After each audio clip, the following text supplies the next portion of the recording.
Pamalag.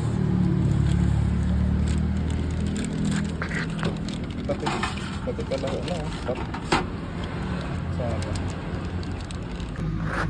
concern nito ay may jerking. Ayan.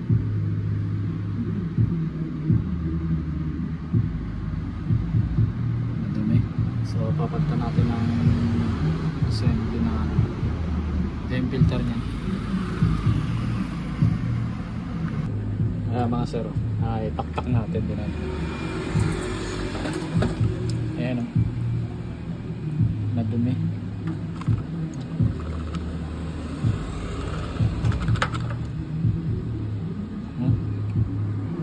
Madumi talaga. Ayan, chinik na nila yung ignition coil nito, tapos palit spark plug. So tayo, ito yung pinalitan natin at nilinis para sa jerking issue niya mga sir. Ayan po.